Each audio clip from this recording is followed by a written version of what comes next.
Halo, assalamualaikum warahmatullahi wabarakatuh. Bertemu lagi bersama saya Mimi di channel Mimi Siti Rahmi. Nah teman-teman, tentunya gak bosan-bosannya masih membahas seputaran asam lambung, GERD dan ACT, dan sharing pengalaman saya selama 3 tahun. Tapi sebelumnya saya ingatkan lagi kepada teman-teman, jikalau video ini dirasa bermanfaat, penjelasannya bisa dipahami dan dimengerti dan sesuai dengan kondisi yang sedang teman-teman alami, saya minta tolong dukungannya untuk like, share, and subscribe channel ini supaya channel ini lebih berkembang lagi dan saya lebih semangat lagi bikin video-videonya. Nah, di kesempatan kali ini saya mau membahas tentang penjelasan dari masih penjelasan seputaran pertanyaan teman-teman ya di kolom komentar ya. Jadi masih banyak yang bertanya tentang sensasi pusing, kelengan, sempoyongan ya. Ada yang bertanya padahal sudah dibawa beraktivitas tapi kenapa masih pusing, masih kelengan, masih sempoyongan. Nah, jadi saya mau bahas ya tentang sensasi dominan dan yang paling lama sembuh. Nah, kalau yang saya alamin pribadi memang sensasi dominan di saya itu memang itu pusing, kelengan, sempoyongan, dan sensasi itu pun yang paling lama sembuh. Tapi ada beberapa dari teman kita yang lain mungkin ada yang berbeda juga, ada yang dominannya mungkin perutnya terasa panas, sakit, kalau salah makan sakit, melilit gitu ya.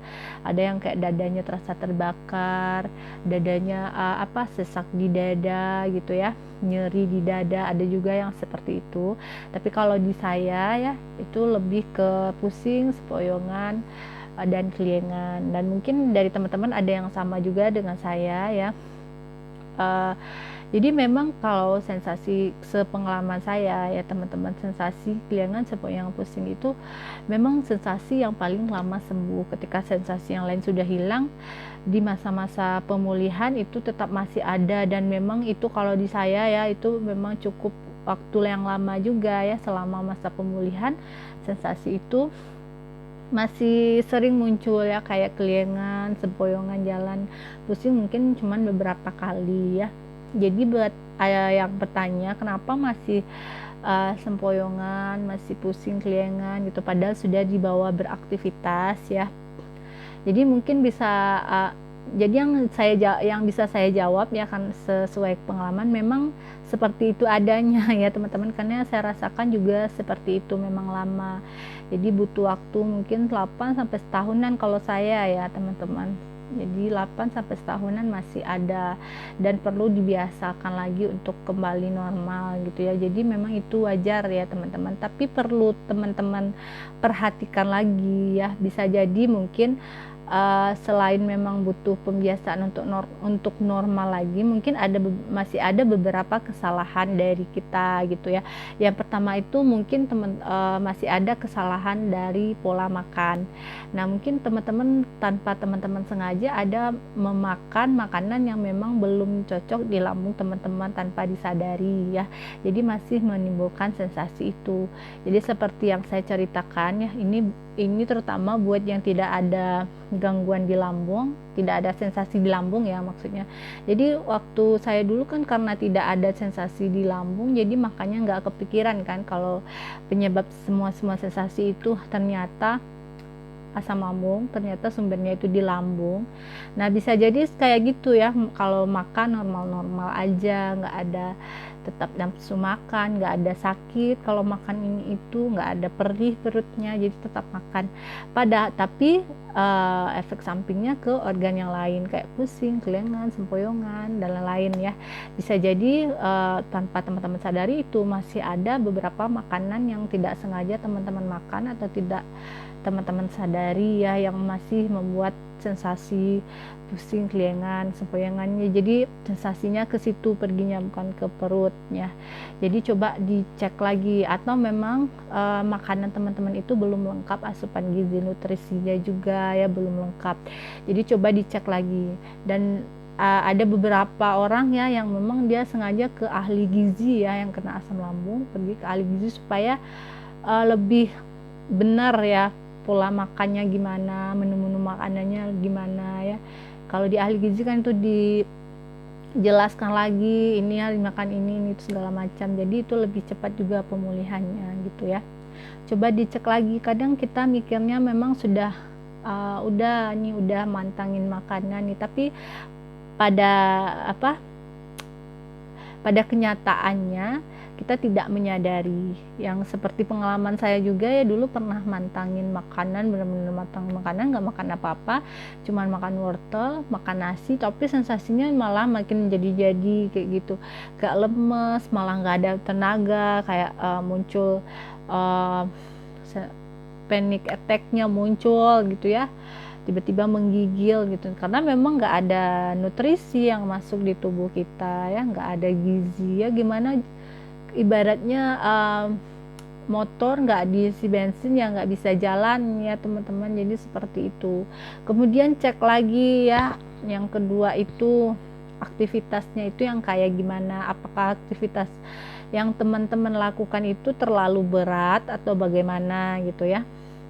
Karena kalau aktivitasnya terlalu berat itu juga bikin kelingan, bikin sempoyongan. Saya kayak gitu, kalau terlalu melakukan aktivitas yang apalagi dipaksa, ditargetkan yang berat gitu, itu bikin sensasi kelingan yang awalnya hilang bisa kambuh lagi. Apalagi yang masih ada sensasinya kalau aktivitasnya terlalu sibuk juga, terlalu dipaksa juga, terlalu berat juga, itu akan susah juga hilang sensasi kelingannya. Jadi perlu dilihat-lihat lagi ya, aktivitasnya kita itu gimana, apakah memang terlalu memaksa tubuh atau bagaimana ya, harus diperhatikan ya, dilihat-lihat ya, mampu nggak sih sebenarnya tubuh kita untuk melakukan ini, karena masih dalam keadaan pemulihan ya istilahnya. Kemudian yang kedua, yang ketiga, apakah teman-teman sudah berolahraga, walaupun memang belum walaupun olahraga tidak harus olahraga yang berat itu ya, setidaknya untuk supaya melancarkan aliran darah teman-teman ya, bisa sampai ke otak ya, karena kalau orang kelingan itu kan penyebabnya karena tidak lancar peredaran darahnya, makanya kelingan, pusing.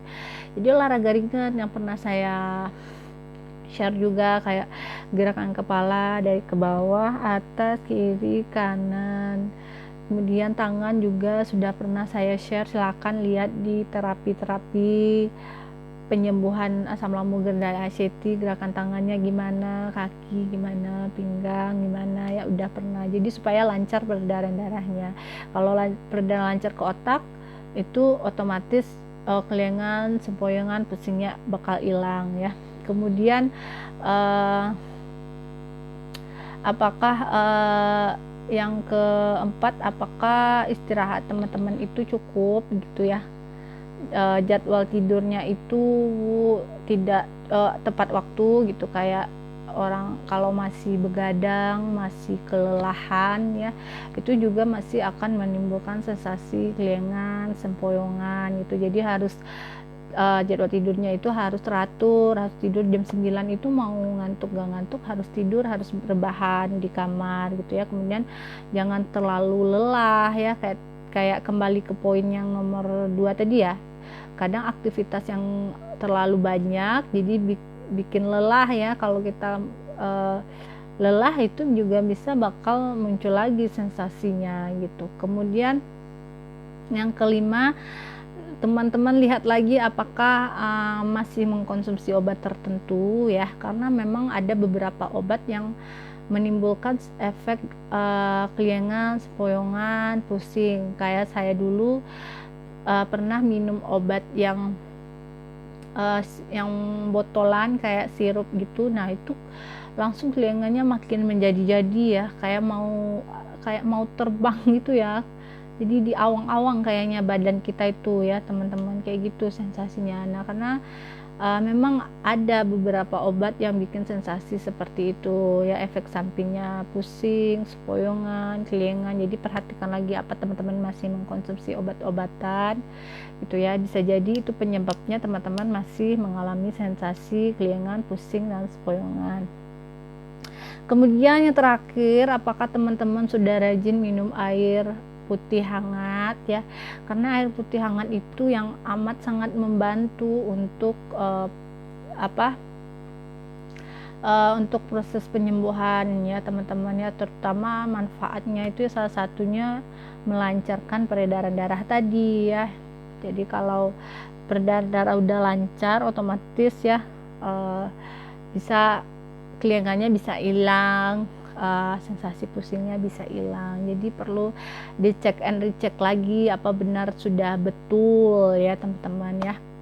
Jadi kira-kira seperti itu ya penyebabnya kenapa teman-teman masih mengalami kelingan, sepoyongan, pusing padahal sudah melakukan mulai beraktivitas ya. Bisa dicek lagi dan perlu diingat lagi, memang itu butuh waktu ya. Kalau sepengalaman saya ya, memang itu yang sensasi yang paling lama sembuh ya, karena saya pun dulu itu cukup lama. Dan memang kalau di saya ya, memang karena saya merasakan dulu begitu banyak sensasi, hampir setiap hari itu sensasinya ada terus, kemudian beda-beda. Dan ketika sensasinya mulai berkurang, saya lebih ke bersyukur aja ya, setidaknya tidak seperti yang dulu itu yang setiap hari kayak ada rasa mau meninggal, yang ini nyeri segala macam, yang bikin berpikiran buruk ya. Jadi pas udah mau sembuh cuma tinggal 3 itu, jadi saya lebih giat aja melakukan menerapkan 3P-nya ya. Jadi yang masih yang lama, yang kelingan yang terakhir itu ya diterima aja dulu, dijalanin aja ya. Memang kayak gitu. Memang sembuhnya nggak sebentar, nggak instan gitu ya dilajanin, nanti lama-lama juga bakal hilang gitu ya. Pokoknya jangan diambil hati gitu ya, jangan terlalu dirasa-rasakan juga gitu, karena nanti kalau terlalu dipikirkan gitu ya, nanti takutnya muncul lagi pikiran-pikiran negatif ya. Kalau sudah mulai mengeluhkan, itu berarti bisa memicu pikiran negatif. Itu aja kuncinya. Jadi terima aja dulu ya, memang ini butuh proses ya. Di samping itu cek 6 hal yang tadi, apa betul-betul sudah benar yang teman-teman lakukan. Nah, kira-kira seperti itu ya penjelasan dari saya. Mudah-mudahan bisa dipahami. Terima kasih buat teman-teman yang udah nonton. Jangan lupa dukung channel ini dengan cara like, share, and subscribe. Terima kasih. Assalamualaikum warahmatullahi wabarakatuh.